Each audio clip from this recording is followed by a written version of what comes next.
107.5 WBLS, your number one source for R&B. Where my party people at, y'all? Oh, y'all know y'all don't sit down in here. Let's get this party started tonight. Where my ladies at tonight? The way you touch, the way you kiss, how you, girl, you know I'm into this. Well, and girl, you know just what I do, how and where and to make a move, and baby, you know that I would do anything and everything for you. Oh, yeah, I lose all self-control with you, 'cause I can't help myself, nobody else, that I can't let go.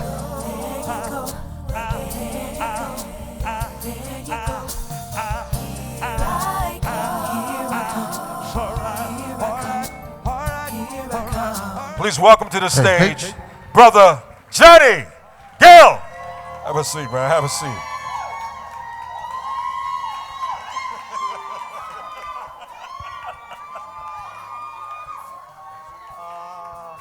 You know, when you came into the room, everyone came alive, brother. You remember this? Holy Jesus Christ, what? Somebody's trying to ruin my career. Well, we could go with this one. Oh, Jesus. Yeah. I'll take that one over this one. Hey, man, look, you posed for the picture on that one, bro. Huh? How old were you? 12. I had to be about 15, 16, maybe 17, somewhere around there. Is it true, man, when you came on the scene with this particular album, and this is the second one, Stacey Lattisaw, all right? Yeah, you're right. That was the second solo album. Second solo. Yeah. Stacey Lattisaw with Perfect Combination.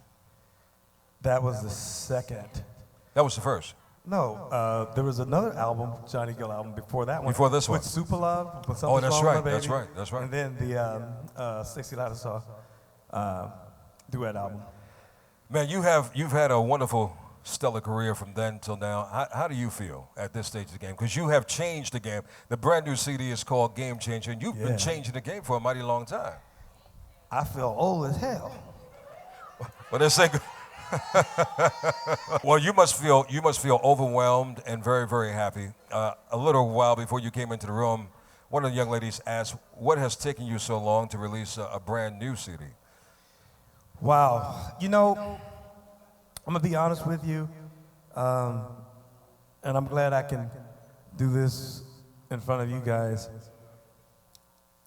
31 years of being in this business, and I said this earlier to some friends. The thing that you guys probably might not understand about the music industry, it's changed tremendously. And one of the things that I have a big problem with, and I think a lot of artists that have been in the business for many years have the issue with, is, you know, when you've been in a long time, we're not celebrated. They call us, this word that you probably hear and they use loosely, it's called old school. They use it loosely, but for us, it's not about being celebrated. You get penalized. And I often think that it's a state of mind to think that because we've been around for so long that we can't do what some of the new acts and some of the young guys, entertainers are doing today. And, you know, it's far from the truth. It's like people look, and it's because of their state of mind, they go, okay, yeah, he's still around, cool, but what's new, what's hot, what's happening, what's new? You know, and I'm just here to say at the end of the day, shit, I know I talk about I'm old, but goddamn it, I'm not that goddamn old, and I can whip any one of these motherfuckers' asses that out here that's holding the mic in their hand. I ain't scared of you. Shit. Yeah, I'm being real. Can we talk? Yeah, let's talk. Cool. Let's talk, man. Let's talk. Hey, you know what? I mean, you know, I'm sorry, but just to say that, and I'm just saying, basically, I had to recreate I opened up and started my own record label simply because, thank you. If you want something done, obviously we got to do it ourselves. And we've all been in this mindset for so many years, and especially when you've been in the business, it's called work for hire. Learning how to get out of that mentality, looking for somebody to give you a deal, to give you something. If you want it, you got to go and get it and do it yourself, and that's what I did. Well, you know what? That's a lesson, especially from a man who has created a wonderful foundation. There's someone in this room, I'm sure, that might be pursuing something.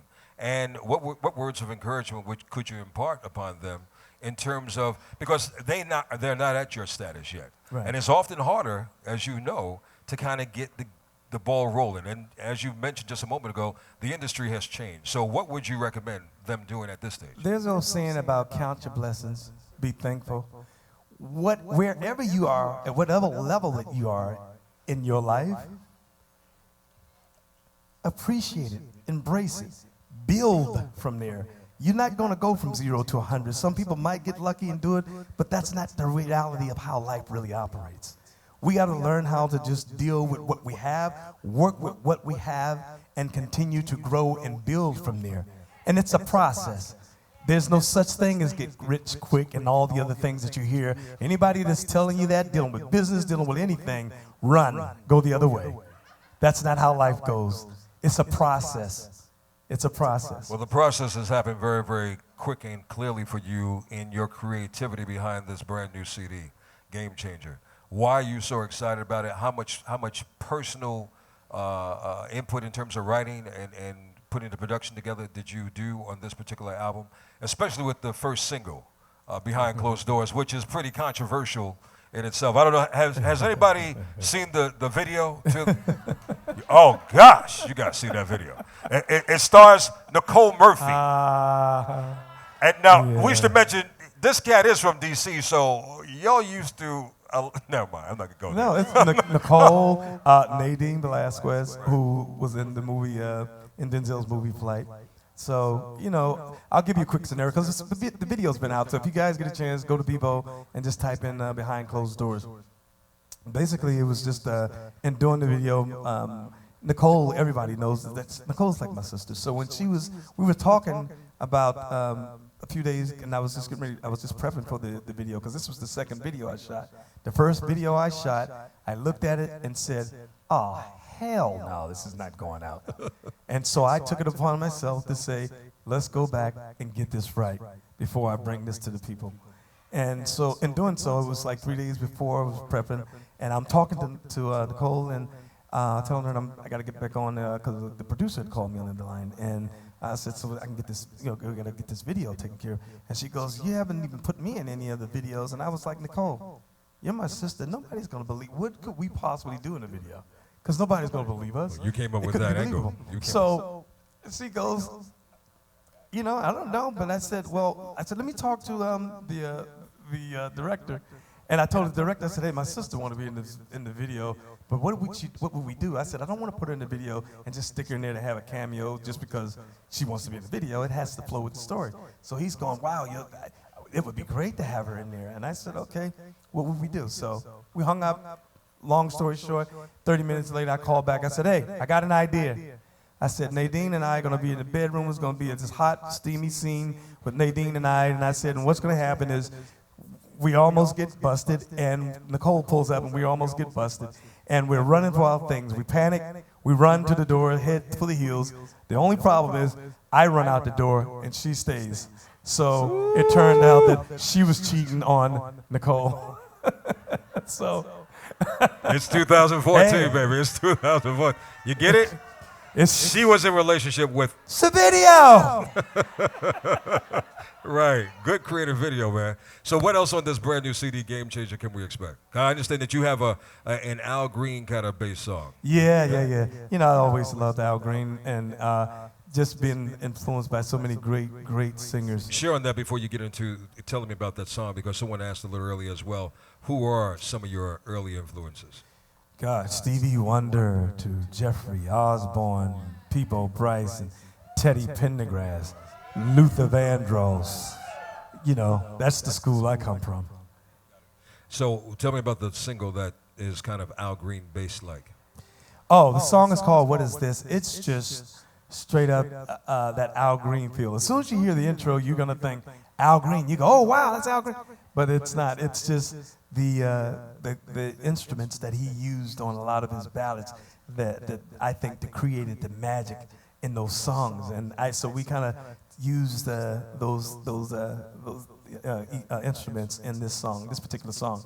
And everybody thinks, oh, that's Al Green, but it's not. But, you know, I love Al and been truly inspired by him. And there's so many of the greats that I give such great props and respect to, because without them, I wouldn't be sitting in front of you guys tonight. What game-changing moments has occurred in your life leading up to where you are right now? Over probably the last couple of years, game-changing moments between life, love. For me, it's just making this major decision that I would take out of my own pocket, out of my own finances, out of my own child's education, the risk to say, I believe enough in me that I will reinvest in myself and my talent. I realize that at the end of the day, creating a record label and putting out, being able to and having an opportunity to put out the music that I put out, I'm not angry at anyone and upset with anyone. What I realize is that for every time you put out a record, you got to prove it. If it's not to the fans, you got to prove it to the radio. You got to prove it to the industry people. So I get it. I'm not bitter. I'm not mad. But it just brought me to a place of making a major decision in my life to decide what I'm going to do. Sit around, not put out great music while I'm hearing everyone ask me every day for 16 years before I recorded the last record, when are you going to record? When are you going to record? And I'm sitting there thinking, my attitude was like, record for what? They won't play my shit. What am I going to record for?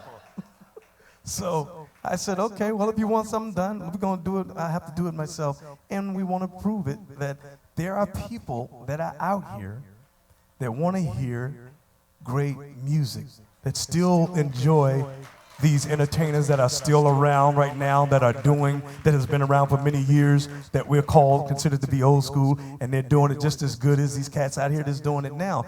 And it's just a matter of somebody taking the reins to say, hey, I'll lead the charge, that we're here and we're not going anywhere.